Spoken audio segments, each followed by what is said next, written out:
Hello, everyone, and welcome back to On the Curbs IndyCar Edition.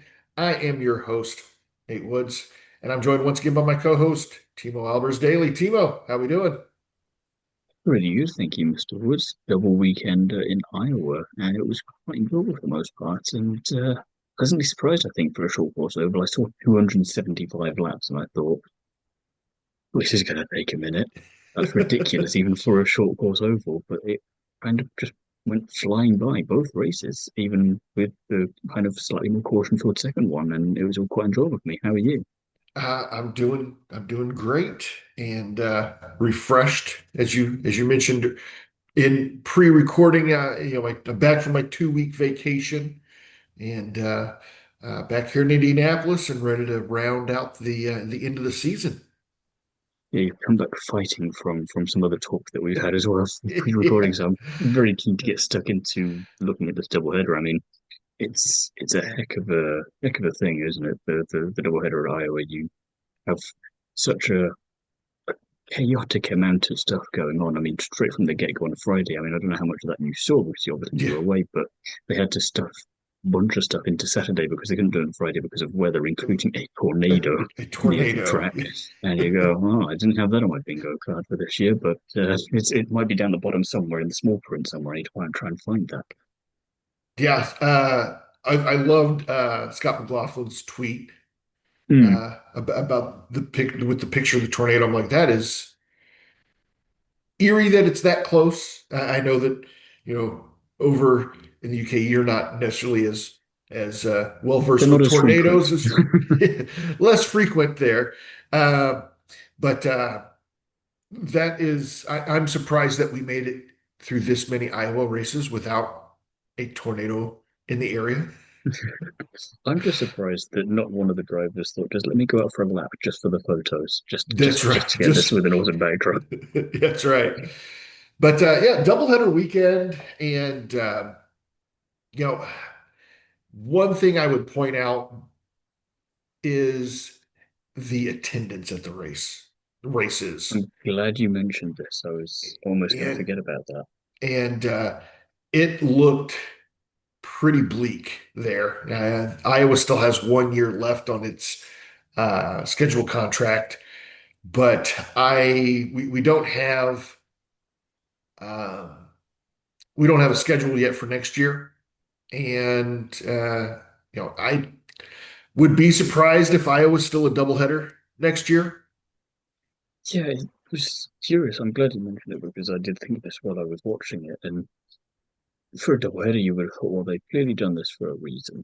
But I'm thinking maybe they decided to double down instead and go, well, if we make it a bit more of a spectacle, hopefully more people will come. And well, that didn't really work. And I'm kind of curious about that because, again, for me, I know I wasn't there in person, but just from watching it from here, it was quite an entertaining weekend from start to finish. And in terms of the on-track action, I think probably some of my favorite that we've had all year. So I'm not sure what's missing from that aspect, if anything, to attract spectators, or if it's just more the location, who's in charge of the track, maybe ticketing. I'm not sure. I'm not across all of these things as much as I'd like to be, but a bit disappointing. And I've noticed this in some other series as well. And in other places in IndyCar, it's not been as bad as I would have thought in certain places. And I'm just very curious about that because I would have thought surely IndyCar would get you there if nothing else. Well, I think they were maybe trying to cram in what they had in Milwaukee last year. If you remember, Milwaukee was the doubleheader. There was concerts involved. It was a big deal all weekend there at the Hmm. fairgrounds in Milwaukee. And I think when they moved the doubleheader weekend to Iowa, they were trying to catch, pardon the analogy because of the tornado, but trying to catch lightning in a bottle for a second time.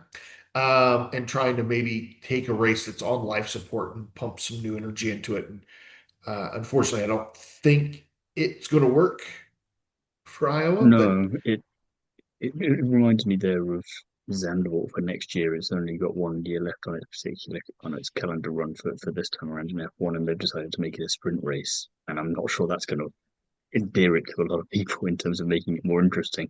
But it's kind of let's just throw a last Hail Mary at it maybe to see if we can get something there. And if not, maybe people will miss it for a few years and we can take that time to lick our wounds and revamp it perhaps. Because like I said, the on track action was great. It was just maybe everything else that was letting it down. Yeah, as far as on-track action, I just wish that there was just slightly more banking on that track to allow some more passing. The passing that we got in both races was very exciting. I just Hmm. wish there could have been more of it.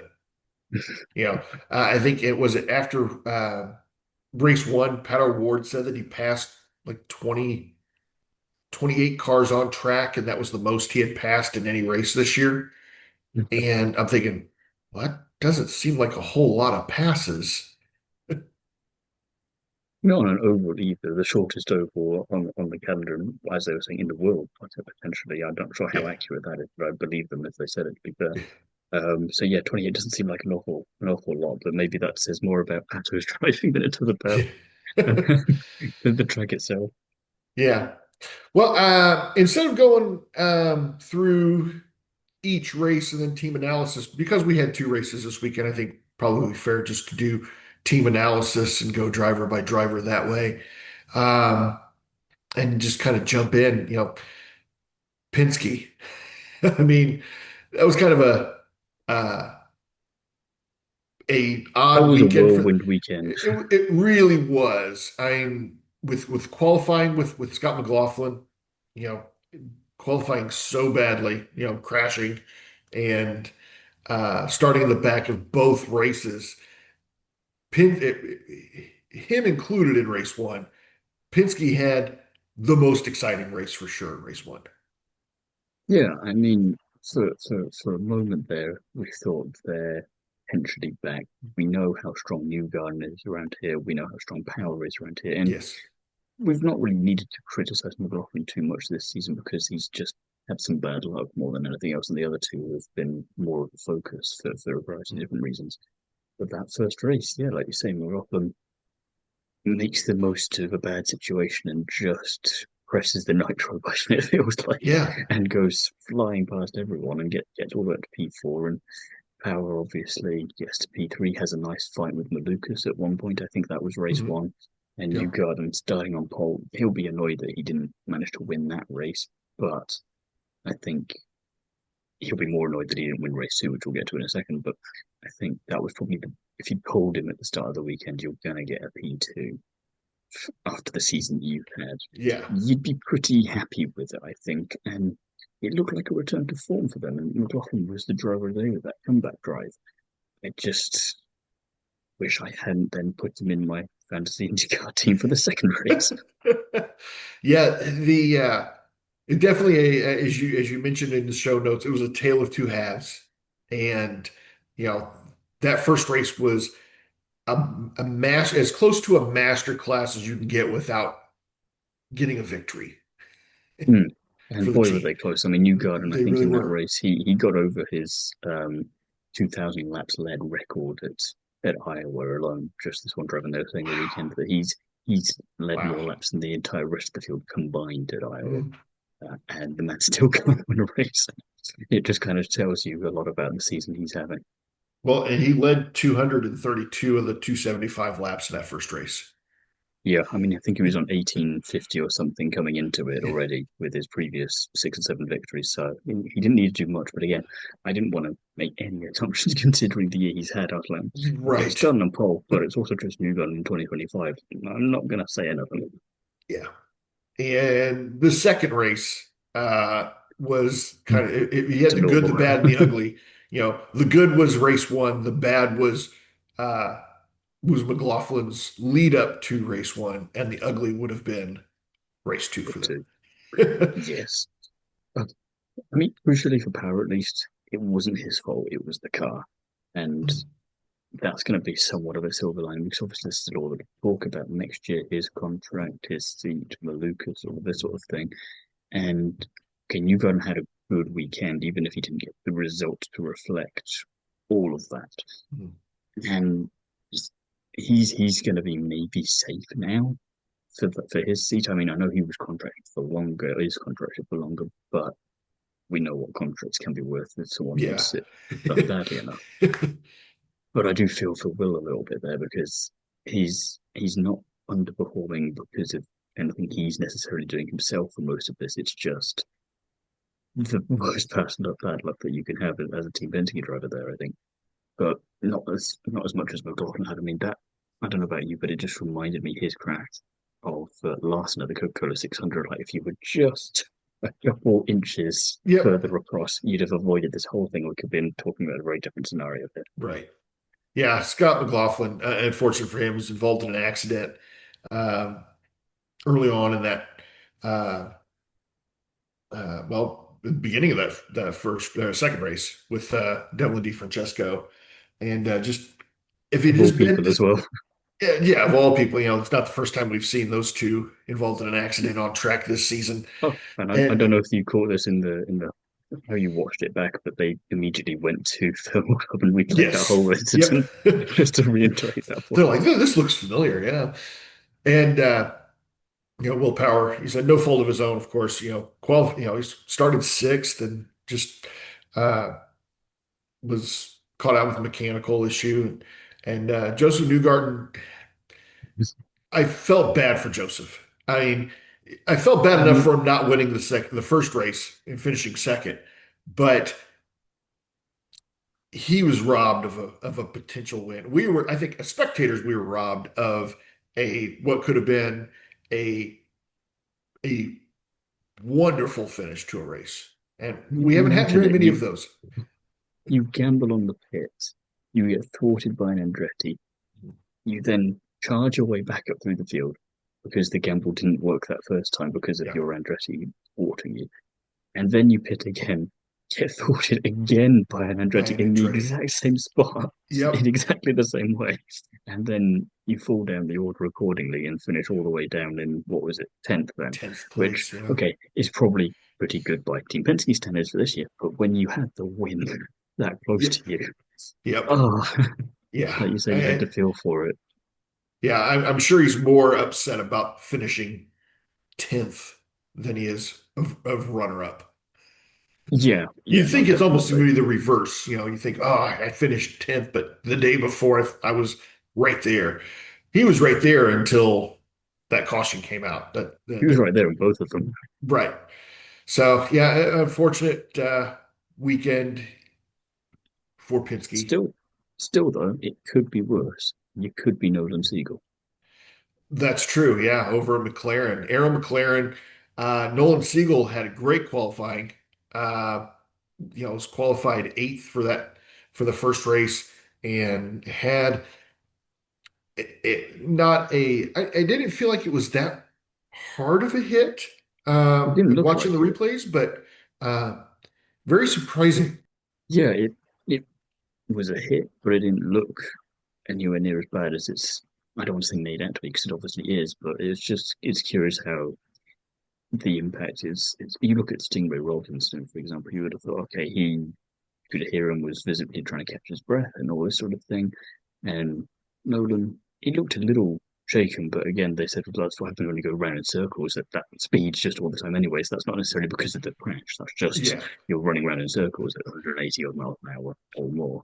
Um, so yeah, for him to then miss the second race, potentially now also miss Toronto, is mad. Yeah. Potentially kind of not career ending, but might be a McLaren ending for future for next year if he can't get up there. He's already had a tricky season as it is, and Aaron McLaren's a top team. Maybe they just decide, you know what, this was a nice experiment, and not all of it's your fault, but we're Aaron McLaren. We need all three of our drivers performing. Yeah, and I don't think it's necessarily a team ending incident for him. I have a sneaky suspicion that he'll be back in that seat next year as well. We never heard what his contract officially was with Arrow McLaren, which leads me to believe it was multi-year. Yes. So I think we'll see him back in that seat next year. But certainly, uh, uh, anytime you miss a race because of an injury, it's always difficult to come back. There's going to be that uncertainty. I think luckily for him, if he even if he doesn't come back for Toronto, the next race is still a road course. And I think it's probably easier to come back from a oval crash into a road course or a street course race than it is to have a bad accident on an oval and then try to come back on an oval. Yeah, I understand you. Almost like a confidence booster, almost kind of ease back into it. Not saying that street and road courses are less difficult than ovals, It's but it's just a different challenge, and you've not just binned it on one of yeah, those courses, so you can just kind of it's easier to wipe the slate clean, where and not have that little voice in the back of your head going, "Are you gonna crash here because it's an right. oval again?" Yeah, you feel every little twitch in the car. You know, "Ooh, ooh, is this the one? Is this it?" But on the other hand, Pato Award. I think I talked about him last week. I mean, all these races, it's getting hard to keep track of some of them in some respect, but I think I said that he needed to be where Scott Dixon was. And if he had any chance of taking on Polo for the rest of the season, because we are running out of time now, and it's Yeah, looking all but certain that Polo is going to win the championship. And then he does what he does this weekend, yeah. and race one more so than race two, but needs to keep this up now all the way until the end if he wants any kind of chance of beating Polo. And he's been doing more of this season, and I just worry a bit like yourself that it might be too late. And it's great that he comes into some form, but it's it's not great when it's season ends in what, August, September, and it's July, and you suddenly wake up and go, "Oh, Oh, yeah. championship!" You're like, yeah, we've been talking about this since March. Well, you think, it wasn't, but what, 4 races ago, Pato Award was fifth in the points, and we were ready to. I mean, we were talking like Kyle Kirkwood and Christian Lundgaard were going to be the two drivers that were going to put the chase to Alex Palou, and now those guys are not mathematically eliminated, but are Or as you know, Heco as good th as. 3 and 4 races mathematically behind Alex Palou. So, Pato Ward, he's now second in the race, but he is, or second in the points, but he's over 2 full races behind Alex And I think Palou at this is this the point. thing, right? It feels to me like Jacob Abel in Indy next last year, going after Louis Foster, and Lockheed Hughes and Copeland going after Ben Sauger this year in Indy next. It's like, yeah, you're second. Look at the gulf. Maybe you've got a giant gap back to the people behind you, but look at the gap in front of you as well. It's you're still second at the end of the day, and Right. that's not what you came here to do. Yeah. But also, Christian Lundgaard, we just mentioned him. He's fifth in the points now. But first race wasn't necessarily uh, that great for him. Finished 1 lap down, but pulled out a sixth place in the second race. I think I got quite lucky with the second race with the chaos towards With the end there Yeah, because I was thinking all the way until that point of the weekend, he just does not agree with Oval. At least doesn't. That's my impression. yeah, And yeah, Newgarden obviously suffered in that second race due to situational things. Someone's got a benefit as a result of that. It's the yo-yo effect. But in this case, I think with Lundgaard, it was more a case of you look at where he qualified, for example, 21st in the first race, finished 21st, qualified 22nd in the second race, finished sixth, looks great, but does not really the You'd think he's gone and just gone an absolute tear like McLaughlin did. Not the yeah, case. He just yeah, had a pretty good strategy and a good opportunity at the end to capitalize on the misfortune of others. So I think a little bit like I think I said after Mid Ohio, he needs to be a rear gunner now for Pato because he's up there in a way that Siegel isn't. So right. if he comes across Pelot and Pato's ahead and Pelot's just behind him, he needs to be doing everything he can to do his best Sergio Perez 2021 impression and keep someone behind him. Yeah, yeah. One item of note, with Siegel being out for the second race this past weekend, we still have not heard whether he is going to be cleared to run in Toronto this weekend. Um, Aaron McLaren has brought in Linus Lundqvist, who's uh, former Indy Next champion, and uh, it'll be interesting to see, have him on standby if that's the case. I feel like if they've already gone ahead and the news came out on Monday that Linus was tapped to be a fill-in driver for Siegel if he wasn't. If they're already making that decision on Monday to have Hmm. a backup driver, I think it's probably safe to say that Siegel is going to be out this weekend as well. Two things I want to note on that one is, first of all, I'm surprised a little bit that Tony Kanaan didn't think this is my time again. I'm going to jump in, champ. I'm going to be my own driver Yeah. again and call my own shots. But then also the photo they used of Linus, it was quite funny. Had this expression on his face on the announcement that IndyCar put out, as if alluding to what I was saying earlier, like I'm replacing the guy it, there McLaren who will actually be replacing next year, but I can't tell anyone yet. That was what his expression read. But as you say, Siegel's contract is probably multi-year, so it's not like a tap. But it looked like he knew something we didn't. Yeah, yeah. I think Linus he's one of those drivers I feel like kind of what happens to a lot of the drivers that come up through Indy next that win the championship, win the scholarship, move to IndyCar. They spend, season and a half kind of bouncing around a little bit and uh then And that's kind of it. gets spit out to the wayside and so it would be neat to see him if we do actually see him in Toronto come back. I think the stat that I read about him in the press in the article was that his uh, previous start at Toronto was a 20th place finish. So Well, there's room for improvement, then. That's the yeah, main room for thing. improvement. Yeah, yeah. Uh, so Andretti Global is the next Hey, team hey, on the hey. list, and I'm going to let you start because I'll I've say got I'll have things I want shorter to say. notes. I'll have shorter notes here, I think. My first comment is that Cock would have booked for this championship now, I think. And on top of that, Ericsson is surely cooked for a seat there next season. How is he staying around, if Yeah, anything? yeah. I mean, just absolutely abysmal all weekend. Herta amused me, but not for the reasons that you think. It was one of the graphics that they showed. You know, when they have the cars racing around and they then decide to put the face of the driver over the top of the car. Uh, And he was overtaking someone and they put the graphic on and he has such a smug face in that photograph. It was just such perfect comedic timing. Like, I'm just overtaking someone and this is the expression I'm pulling as I go past. But then the really awkward bit of that was when he crashed, they then put the same graphic on top of like, no, don't be happy about that, Colton. That's not what you're meant to do. yeah, You've made a mess of things. you're right. I think he may just survive at the team if my other kind of comments are anything to go by in terms of maybe.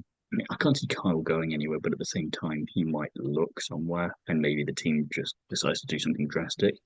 And if Ericsson leaves, they still want to keep Percher as that kind of consistency, but he may also be in real danger at this point because he is not having a very good season at all. And in Iowa, the whole Andretti outfit just looked like a Team Penske B team to me. Yeah. And if it wasn't for the tongue-in-cheek dark humor of Andretti versus Newgarden doing well, I'd be kind of even more annoyed at them and going, "You're Andretti. What on earth are you playing at here? Don't." When I say emulate a top team, that's not what I meant. I meant Arrow McLaren or Chip Ganassi. Yeah. Yeah. It was I think your assumption that Kirkwood is well, your assumption that Ericsson's out, I think is spot on. I can't see Andretti keeping him uh, past the end of the season, and I think that'll probably be the one of the first chips to fall when we get to silly season. Um, and maybe even something that we find out like before the last race of the season that Ericsson's not coming back. If willpower decides I'm going to jump before I'm pushed, I would be interested to see him going over to Andretti. But at the same time, we were talking about Louis Foster last week. I think if he got the chance to jump over to Andretti, that would be great for him as well. I think those would be my Yeah. two top people for that seat because I think I like everyone else more or less where they are in terms of either they're already in a top team or Mm. the growth that they're having with the team they're in is a story I want to continue. Whereas those two, I'm thinking there is wiggle room. Yeah, I think you're right there too with um, with Louis Foster, I think he is I would say that's the prime target to bring into Andretti for next year. I think uh, I'm about 80, I would say 80 to 90% certain that Kirkwood retains that seat. I don't know what his contract looks like, but I would imagine it was more than a single year deal with I think I Andretti. was just really annoyed with him this weekend. So like, you got two races here and you buggered both of them. Yeah. And uh, Colton Herta, let me tell you, I mentioned before we started recording that He had stern strong, words for them. I have strong opinions about Colton Herta, and I'm going to pull him back a little bit, but he effectively ruined the second race. I mentioned earlier we were set up to have a great battle between Alex Palou and Joseph Newgarden and even David Malukas. Mm. Those three cars were that was the cream of the crop in that second race, hands down. It was going to be one of those three. And in the middle of a pit cycle, Colton Herta crashes, and what was it, his second or third crash of the weekend? And and he just he ruined the race. And we still had a great finish, just not as great, not a historic or what should have been We something could that have done was, with a few more laps, yeah, and we uh, had those before we crashed. yeah, and it just the whole team was a shit show. And I don't usually curse on these, but That's it how you was a know it's shit show. serious. Yeah, that's how you know it's serious. I mean, you had the best performance of the weekend was by Colton Herta in the first race, finishing 13th. No wonder you're conflicted. And I DNF for him, obviously, in the second race. Ericsson DNF in the second race. Uh, Kirkwood DNF'd in the first race. So, you know, I don't know what you can say about this team other than it was a Penske style weekend for them. Yeah, and any other year that would be a compliment, but not Yeah, this year. not this year.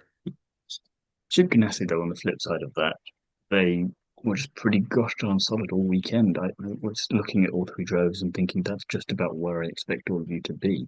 It's what we've come to expect.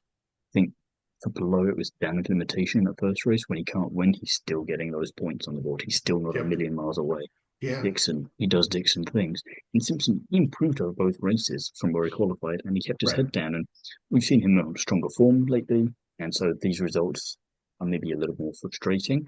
But at the same time, he still moved up. He still didn't he still didn't get involved in any unserious on track action and all this sort of thing. There was no pit stop drama, none of that sort of thing. And in 275 lap races around a short course over where it's about a 17-second lap and there's people doing all kinds of things all around the place and you're getting lapped every 2 seconds, that's not bad. Yeah.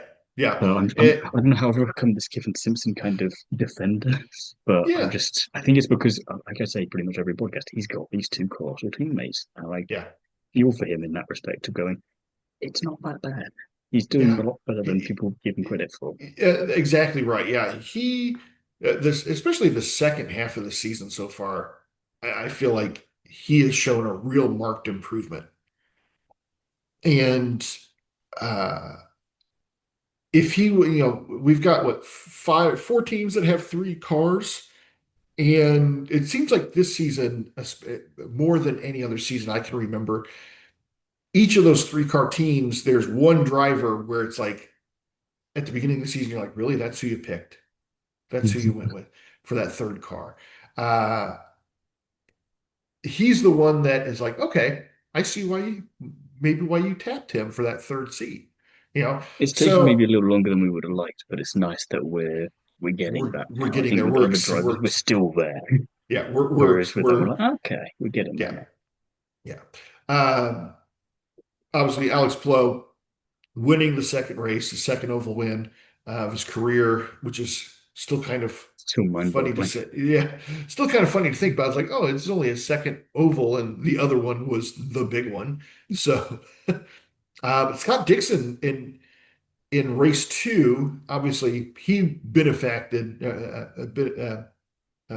from the Herta incident there at the end of the race, getting him up to second place, um, and getting a podium for him, and that that helps um, him out in the points as well, and he moved him up to third in the points. Yeah, he's going to be one of those drivers, I think, if he continues on this form, which we're not surprised at, but yet also surprised at. We're going to look at that final ranking and go, how on earth is Scott Dixon there? Yeah, and I mean, obviously, a win on the season helps, but True, but it's still just kind of it's. I don't want to keep comparing everyone to George Russell every 5 seconds, but he's just doing one of those kind of years at Charles Leclerc from yeah, last year. He's just kind of yeah, quietly going about his business, and somehow he's now in P3 overall. And going, well, he's probably not going to win the championship, but it's kind of really impressive that he's where he is. yeah, yeah. That second race, Alex Palou led a ton of laps. I mean, we said, oh, it was the race was ruined, the finish was ruined Mhm. because of Colton Herta, but I mean, he still led 194 laps, Yeah, he and didn't put a foot wrong really. right, right. Um, One thing I've got here in the notes, we got 5 races left in the season, and Hmm. there are only 5 drivers out after Alex Palou that are mathematically We're going to capable eliminate one of. each race now. Well, I think we can eliminate several within the next race. I would feel like you know uh, Felix Rosenquist in sixth is 217 points back, and To the be honest most with you you, can Nate, I didn't have gain. him on my list to win the championship anyway. Yeah, it's true. Uh, he would have to go out and win all 5 races, um, with Alex Palou finishing last in at least 3 of the races. So I think mathematically we can probably eliminate him from the list, but uh, Worth putting a dollar bet on, just in case. just in case if you're the betting type. So but you're right. We're going to start seeing drivers mathematically eliminated from the championship, which for all intents and purposes is concluded at this point, I feel like. So it's a formality at this point. It feels like more than anything. Yeah. A.J Foyt Racing. Uh, we're we're talking about these two guys again, and I feel like they're having this great season. They are, and weirdly, that means we disappointed them in some respects as well. At least for me, they both had one good race this weekend, and it was a shame that they both couldn't get it together for both races. I mean, qualifying for both drivers for almost both races was phenomenal. I mean, Furucci qualifies in ninth for the first race, Malukas in 10th, and then Malukas qualifies in third for the second race. Furucci led the side down a little bit by qualifying in Hmm. 20th, but I really like that strong starting point for both races for them, particularly from Lucas. And then the first race, I mean, it wasn't bad from Lucas, but I think Hmm. when you're starting inside the top 10, finishing 12th irks you a little bit. And almost in the same way in the second race, you start in third, you go, I just have to stay here. That's all I Yeah. got to do. And he finishes fourth, and you go, oh, you poor man. It's the Indy 500 sort of all over again for him in terms of you're going to Hmm. get close, but you're not going to get it, unfortunately. Right. Richie, he had that top 10 finish. We're not Hmm. surprised at that. He is good, after all. Yeah. But in that second race, just let him down a bit, and I was a little bit disappointed. But I think that second race, there was just so much going on in the latter stages that Hmm. you look at that final result and go, I'm not entirely sure how we got this. Because I Yeah. swear this was jumbled in a completely different order about 5 minutes ago, and now we're looking at this going, what on earth happened? I was Yeah. watching this. What on earth happened? But Malukas was kind of in the same boat as Newgarden in that second race with the Herta caution there at the end. He'd just come into pit and caution comes out, and he's outside of the top 10. Um, the For Malukas to end up with a top 5 finish is nothing short of a miracle. Go back and rewatch the last 11 laps of the race and just watch for Malukas. On a track that is fairly difficult to pass on, he went from outside of the top 10 to fourth place in 11 laps. Now I know And the real reason you're saying that Colin hurt to ruin the race. If you just had a few more laps, you might have got his right, podium. right. And there in the last couple laps, he wasn't making any headway on Marcus Armstrong. So but if he would have been lined up higher in the order and wouldn't have had to use up tires to pass, seven cars in 11 laps on a track that you shouldn't be able to pass, two cars in 11 laps on. It's uh, nothing short of a miracle that he was able to gain all those. Um, One thing I would point out with this team, and we're getting to the point of the season now where you have to start finding alternative points battles to talk about because we pretty much are ready to crown Alex Palou the champion of the season. I think we were kind of on the fence on whether we wanted to do that 4 races ago, but I think we're at the point now where it's like, okay, we Yeah. can pretty much do There's, that. there's going to be some major calamities happening for this to Yeah, then turn on its head. have an epic breakdown in your season for anybody to even come close to Trying to sniffing lose a a championship in championship. 5 races Yeah. by Alex below is not something we want to see necessarily. No, no, it's not. And but so you start looking at these other battles going on in the points. Uh Santino Ferrucci and David Malukas are now tied for 10th place in the points.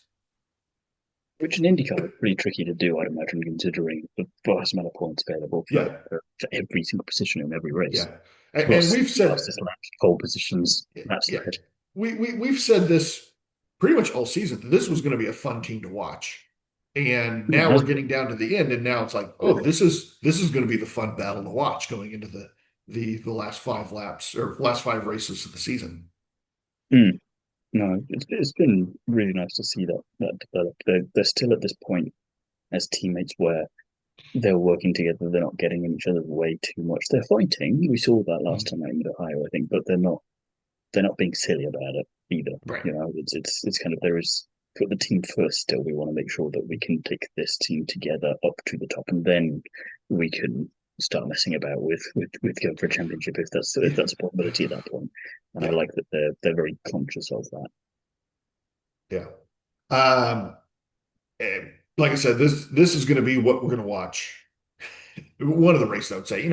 I think the Meyer Shank team with Rosenquist and Armstrong, that's going to be another fun one to watch, another fun storyline to follow going into the end of the season. Uh, They very much strike me as a team that they're not in it for kind of the manufacturers, obviously, or for the drivers' championship, but they are this weirdly solid team that has outperformed everyone in terms of the expectations we had. yep. And therefore, they're a perfect kind of balance boiler in a way. You can just come in, you've got nothing to lose, everything to gain, and have a bit of fun. I think we talked about the few races we are coming to who it was, but it's just a driver that can, or two drivers in this case, that they don't have to worry about too much of anything. They can just get in the car and go driving. And as a racing driver, that's what you want to be able to do and not have to worry too much about anything inside the cockpit, outside the cockpit, on track, off track. Yeah. Juncos Hollinger Racing. We'll mention them briefly before we get to the rest of our Shank. Yeah, yeah, yeah. Daly, of course, great qualifying. I mean, this is a great track for him. We know that he has always excelled at in ovals. Qualified second, finished seventh in the first race. Was always seemed to be in the picture. Yeah.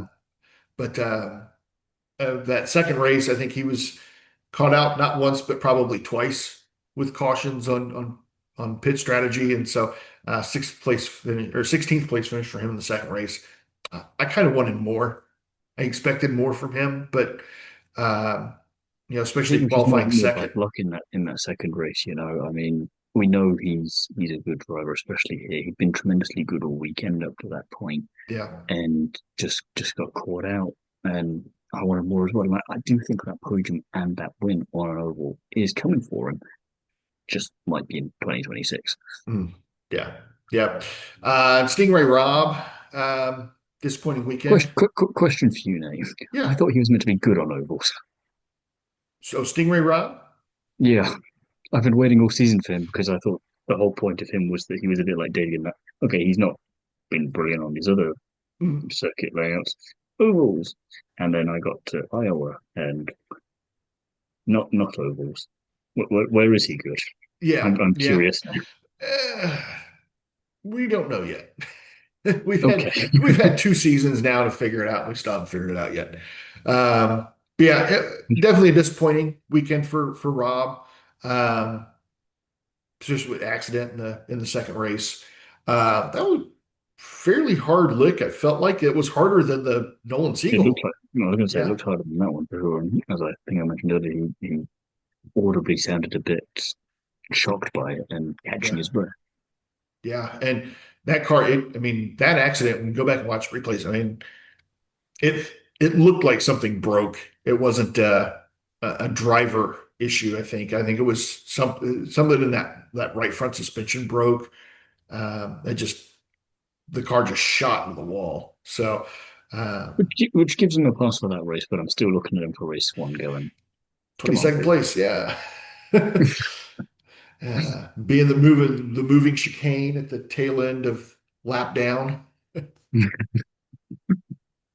But yeah, Meyer Shank Racing, we mentioned them uh, I think it's a just a tremendous few minutes weekend ago. for the team Yeah. overall, especially for Armstrong. I mean, it was quite amusing. I can't remember if it was the first or second race. I think possibly both. I was watching it and chatting with a friend of mine who was also watching it at the same time, and she was saying, Armstrong, they have not talked about him all season. He does so well, considering everything. And yet I feel like they've not mentioned him once. And in the second race, I noticed that they talked about him briefly at near the start of the race, and I Yeah. messaged going, "You should be quite happy now." He's been mentioned. They're talking about him. They said how much of a good season he's been having. Then he goes and gets on the podium, and you go, "Are you happy now?" Yeah. Your prayers have been answered. All's good. And again, a little bit like Rosenquist, I think last weekend, or maybe Armstrong, I can't remember now, but there's that one niggly result that just is the blip on the weekend for him. That's Rosenquist's Mhm. P17 in the first race. But apart from that, 3 top 10 finishes and a podium, not too shabby. Yeah. I I think, Meyer Shank is a team that is definitely punching above its weight class right now and is not receiving the respect in the league as a whole, I think. Uh, you know, these are drivers, Meyer Shank Racing drivers are sixth and seventh in the points. And this has been a runaway season, so it's kind of hard to say, oh well, they should be doing better, or you know with Alex Plo being so far out front, it's kind of like you said, the storylines, you're kind of picking different storylines to follow. But this is a team where both drivers are beating all three Penske drivers in the points. It makes me really wish we had a constructors championship for IndyCar because I'd just love to see where they would be because I think at the start of the season you'd go, okay, solid midfield team, fifth would be great for them. I could see them in kind of fourth or third at least at this point with just some of the performance they've been putting in, and just Yeah, they could be best of the rest with just how yeah. consistent they've been. I wonder, you could probably do a a There's no reason why team. not. Yeah, that'd be interesting. We could probably put something together for that. I feel like if you took the best two drivers, the top two drivers from each team, and because we have teams that have two drivers, we have teams that have three. Hmm. Take the top two drivers and average their points. I was going to go simpler than that. Just add up the points of those two drivers and just do it that way. But at the same time, Yeah, I'd kind of be inclined to add the third driver for some of those teams just to see if they'd still beat some of those teams. Considering that yeah, it's in true. Team Yeah, Penske's case, that's not doing any favors. Rahal, Letterman, Lanigan, not doing you too many favors. yeah, You're probably still going to finish ahead of them. yeah, yeah. And you look. I mean, they're also ahead of two of the three Andretti drivers. Um, They're ahead of one of the Arrow McLaren drivers. It just they're ahead of both Foyt drivers. So yeah, I mean, it would be like I said, people sleep on this team, and I don't know whether or not it was just they forgot that they're an Indy 500 championship team, or if it's just people just don't consider those drivers the way that they should. But uh, Maybe it's maybe again at risk of making yet another F1 comparison. Maybe it's a little bit like Williams. Everyone's just been yeah, forgetting about them, and they've now yep, got these two pretty solid drivers, and they're like, we're just gonna creep up along here, and we're just gonna see what we can do. And yeah, by the time you realize, it'll be too late. yeah. Are you predicting another Williams championship in the future? Oh heck yeah! I'm not gonna. We won't get into the particulars on which driver you think that's going to be, but Well, no, especially if I was tempted to say it's neither of those two, it's someone else. yeah. Uh, Rahal, Letterman, Lanigan Racing. Uh, I think this is kind of.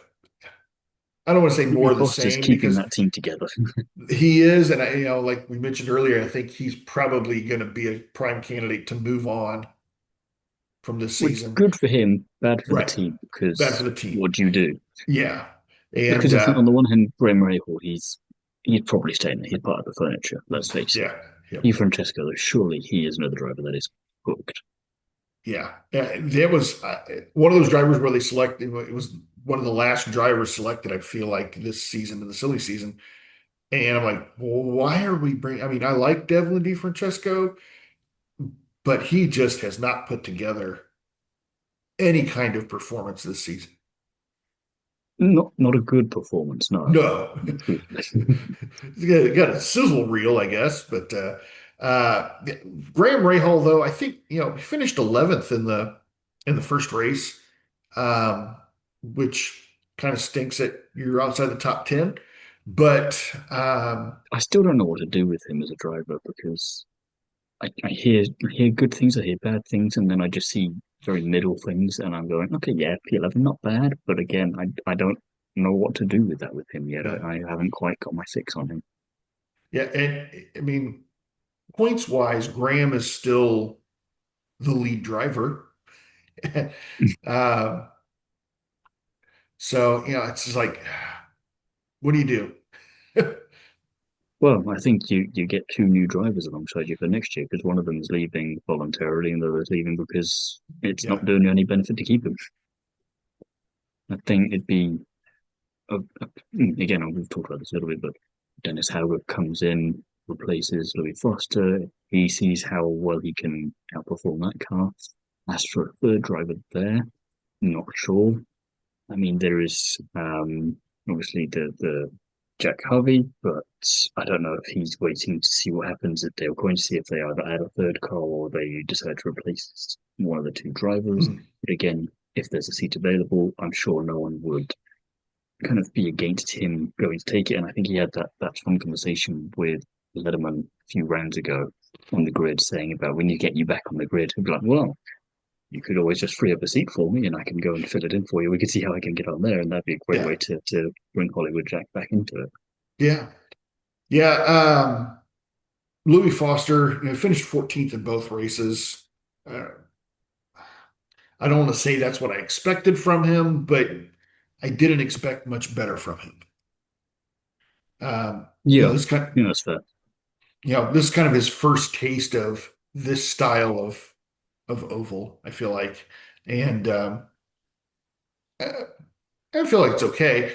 But yeah, I mean, knowing that he's probably moving on at the end of the season, it's probably hard for him to concentrate, I would say. I'm sure those talks they've already had to have started, I think.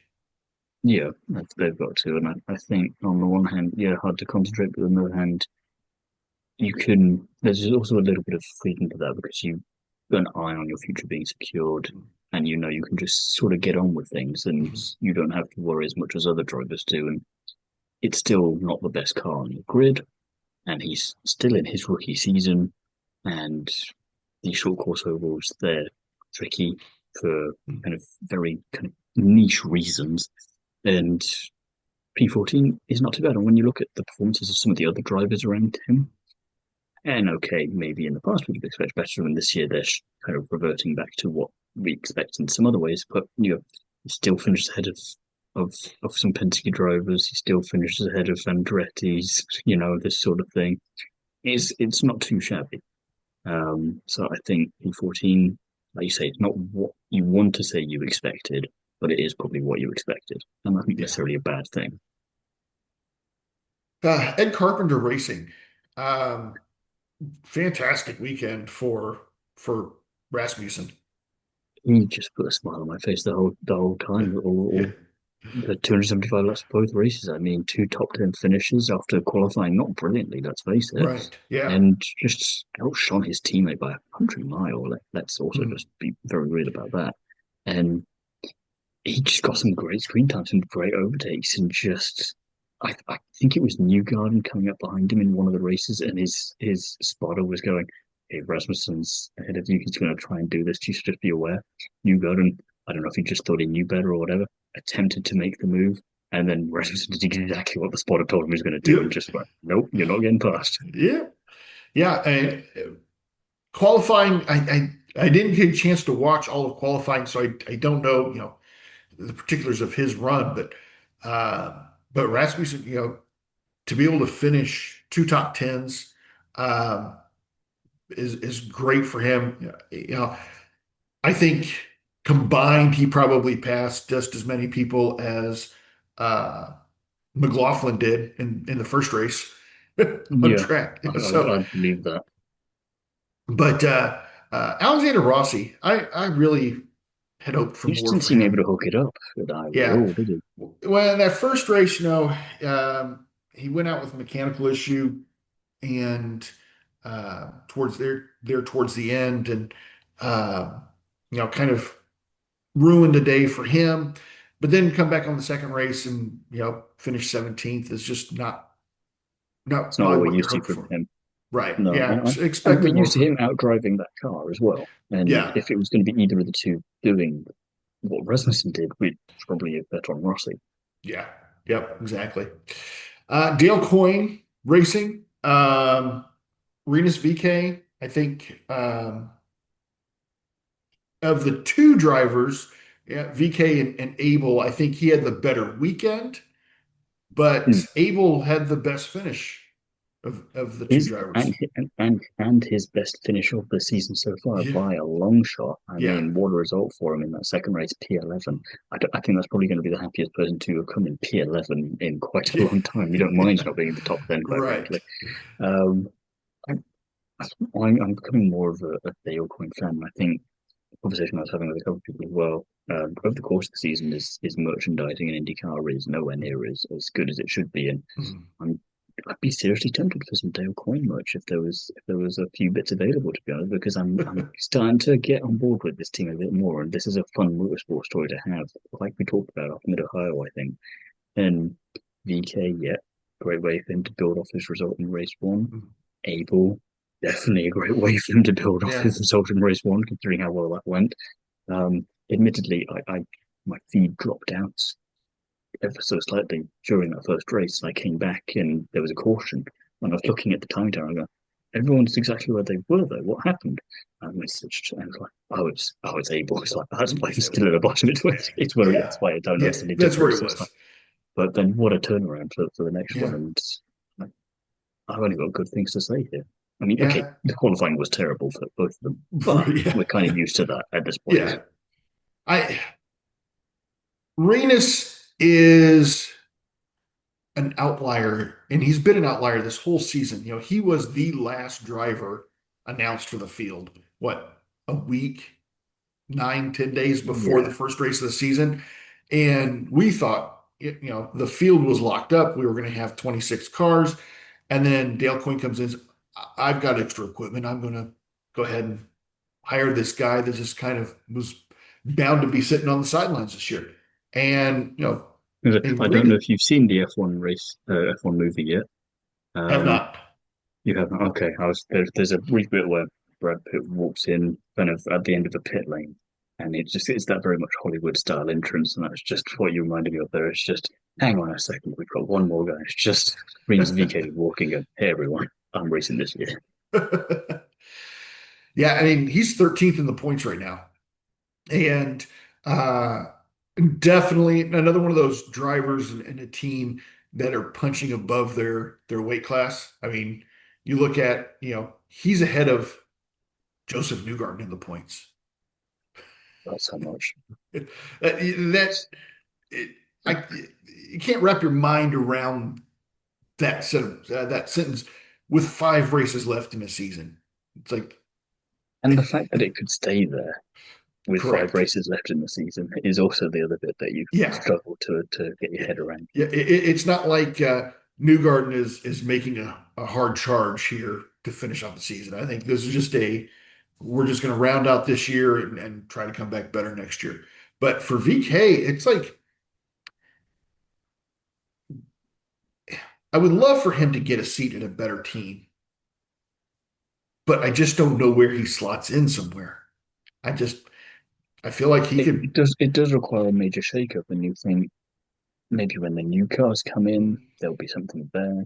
But you also think, and silly season being what it is, I can get away with saying some of these things. But you look at Team Penske, you look at Aaron McLaren, you look at Andretti, you'd be kind of surprised if there wasn't at least one seat available at each of those teams, and you'd be surprised if he wasn't at least on the table in terms of a conversation for someone to look at. Because again, yes, circumstances come into it, but as you Mhm. say, he's ahead of Joseph Newgarden in the standings in the Dayle Coyne. You're at least going to talk about him in a Yeah, conversation about, do we want to do this? Just, it's worth I a know he phone had a bad call. season, Yeah, but it's worth a phone call. Last but not least, Prema.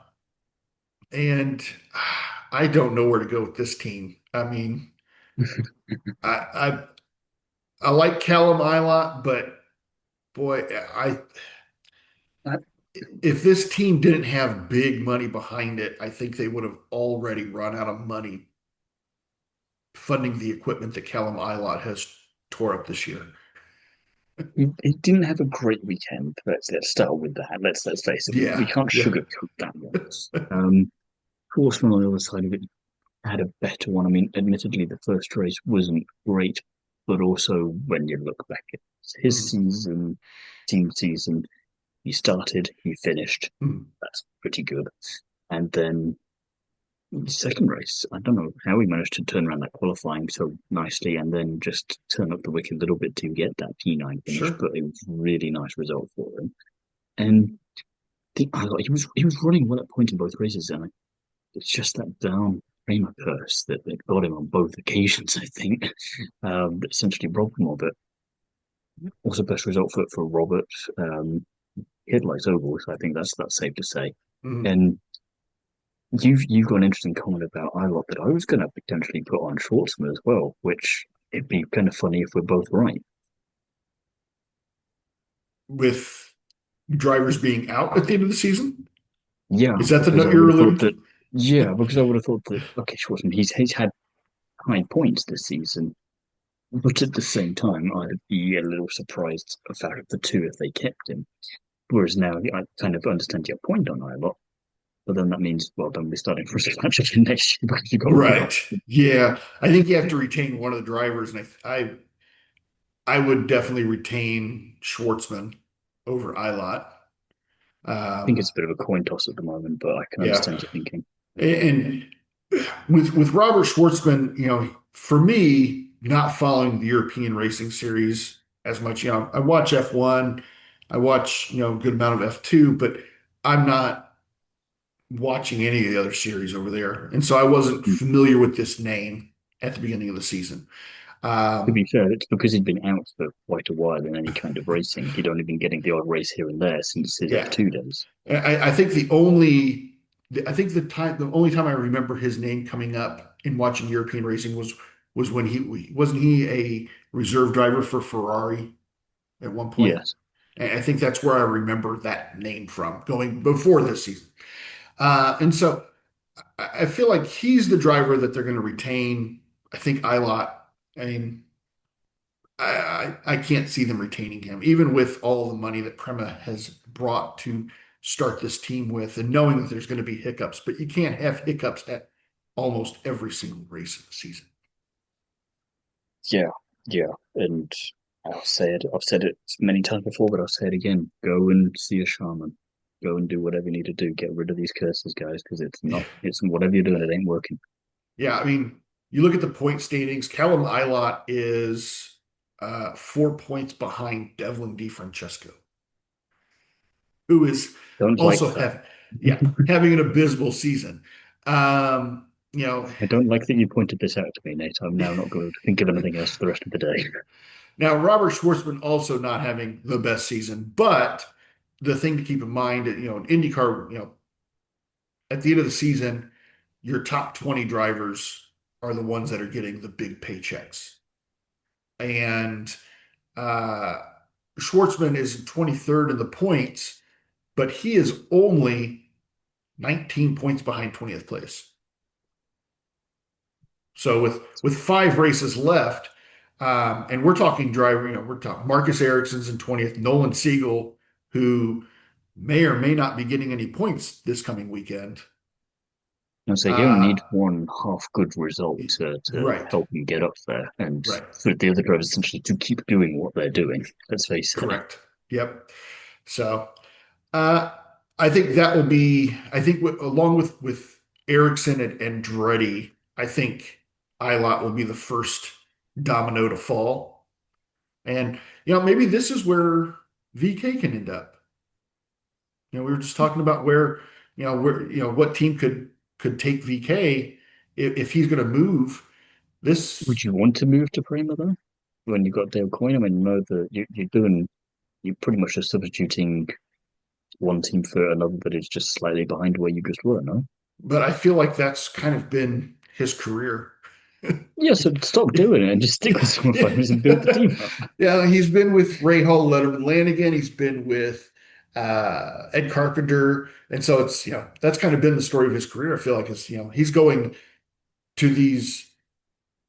I hate using the term backmarker teams, but he's going to these Is smaller he doing the teams. Hulkenberg? Yeah, yeah, exactly. He's going to these smaller teams and showing them what their equipment could be doing. And Prema, maybe that's who Prema looks at is VK. We should make some predictions sometime soon. Hope that they don't immediately age out of being relevant. Yeah, that's true. Yeah. So hot, not, and hard luck segment of the podcast. Who is your hot driver of the weekend? Marcus Armstrong, not just because my friend finally got vindication for his season, but because he had a very good weekend as well and got that podium. And like I say, just right place, right time, put in the hard work, didn't luck into it, had to really go for it, and was able to keep everyone behind him at bay in that second race. And like you say, yeah, overtaking's tricky there, but also you don't need to necessarily overtake someone to get past them. You just need to wait for them to make a mistake, and many drivers did, and he just didn't. And credit where it's due. Yeah. Yeah. For me, it was Christian Rasmussen with ECR. I think that is, two top tens on the weekend. That moves him into a tie with Joseph Newgarden in the points. And uh, also strange to think about, but he's only 30 points out of 10th, the top 10. So, Not uh, insurmountable. correct. Yeah. I mean, that there's, if he can continue that momentum from this weekend into maybe some of the uh, late oval races, I'm not expecting much from him at Toronto, but hopefully he can surprise us. Or Laguna Seca. But we get into Milwaukee, here next month, and he can he can string together a couple good finishes on the remaining oval tracks, and he could potentially bump his way into the top 10 points. My not hot driver, I think, Surprise, surprise. surprise, surprise, it's Colton Herta. I mean, absolute garbage weekend for him. I think, uh, and I put it in the notes, and I did mention earlier, but how his name can still be at the forefront of so many people's minds for a potential F1 seat. I have no idea how people can still consider him Maybe viable. he'd be better suited to that style of racing. We don't Uh, know, mate. yeah, because IndyCar doesn't race on street courses and road courses. Yeah, I just See, now you're understanding. half the schedule is street and road courses, folks, and he's not proven anything. It's like he doesn't have super points, super license points to, he'd have to get a waiver. If he was going to move to F1, he would have had to have a way better season than what he's having. Um, you know, ninth in the points right now. He's getting beaten by Christian Lundgaard, Felix Rosenqvist, Marcus Armstrong, Kyle Kirkwood, drivers that he should have, if people, if he was living up to the hype that people had for him, he should have easily been beating all season. So I just, this weekend for me, like I said, I was going to be feisty about it. And, Colton Herta, I just don't get what people see in him. I would No, like to think I have a little bit of acumen where I've been around the sport long enough that, you can sense talent, you can sense generational talent, uh, but you can't always sense it. And I never saw it with Colton, ever. Even early in his career when he was, starting to rattle off some wins, but just, I don't know why people are still so high on this guy moving to F1. I really wish this was part of the podcast where I could say, and joining us now is Colton Herta. For as Join us certainly I can know. early in the morning.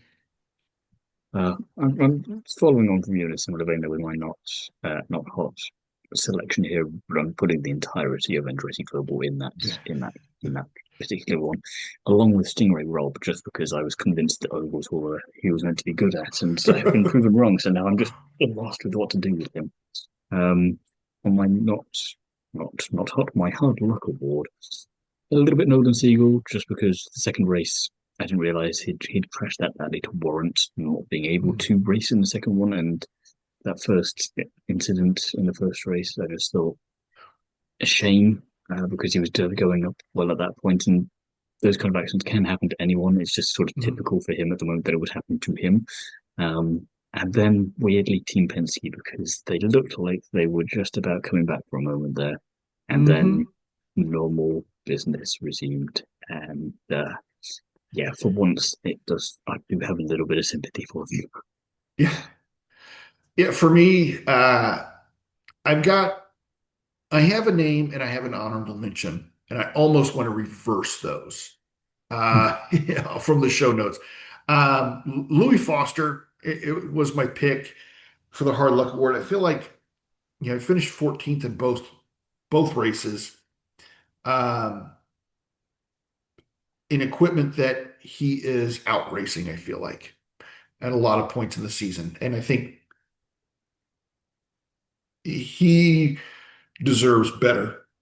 And I really hope that we can see him in better equipment, if not next season, moving forward after that. But honorable mention for David Malukas for that second race. I mean, he had, especially with the pace that his car had in that last 11 laps, it was uh, really just, if Colton Herta wouldn't have wrecked when he wrecked, and we would have got through the pit cycle, I think that could have very well have not just been a podium for him, but a potential race win.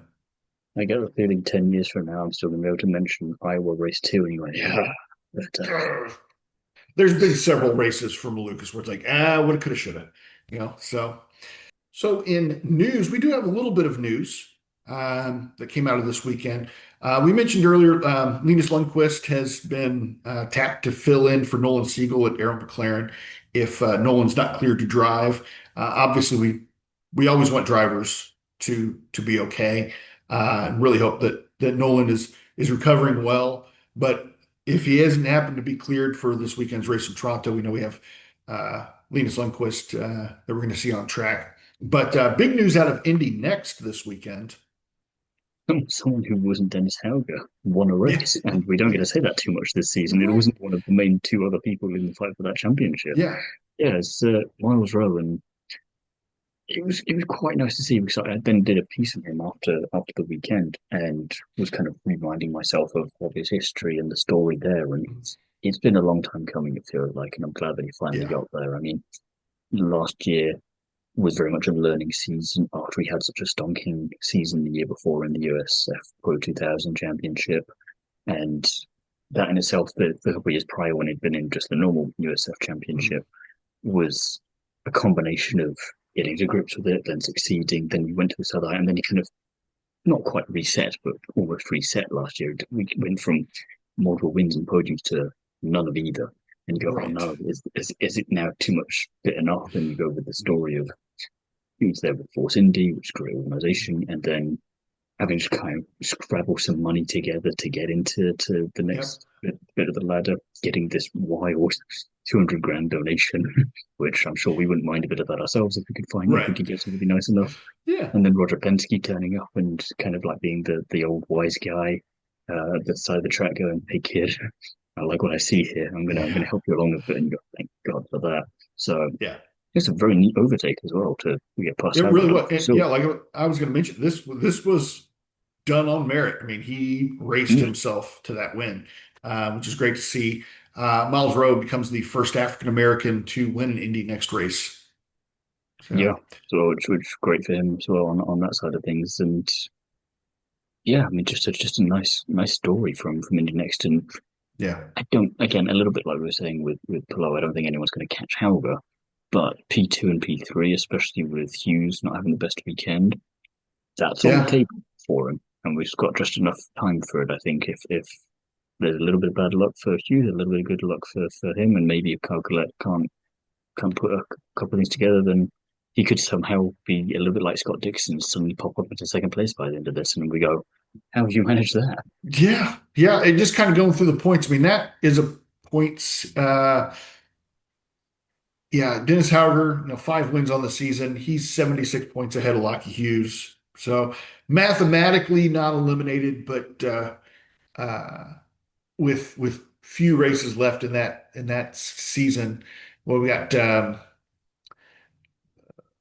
Laguna two Seca, I races think, is the left. next one. Yeah, Yeah. or yeah, the sake we got a doubleheader there. Um, so I That could be mean, a make or break round really for a lot of drivers. Double header weekend. yeah, If you've got good momentum, great way to carry it forward. But if you have a bad race, as we've seen this weekend in IndyCar, it's going to be tricky to turn that around. yeah, yeah. So be interesting to see how that shakes out as well. But again, congratulations to Myles Rowe. So, but this weekend with the July of races continues. We got races every weekend this month, and this weekend we're going to Toronto, north of the border, for the Streets of Toronto. What is the actual name of that race? Do they have that listed here? All these races have So they always have wacky outlandish names. names, don't they? Yeah, the Ontario Honda Dealers Indy Toronto this weekend from the streets of Toronto. So looking forward to that race. Always a fun watch, and Hmm. we'll Hopefully less pileups than last year. yes, that would be preferable. So we'll I see. shouldn't have said But that. I should not have said hopefully you haven't jinxed us. So, but we'll be back next week covering all the action, and we'll see everybody then.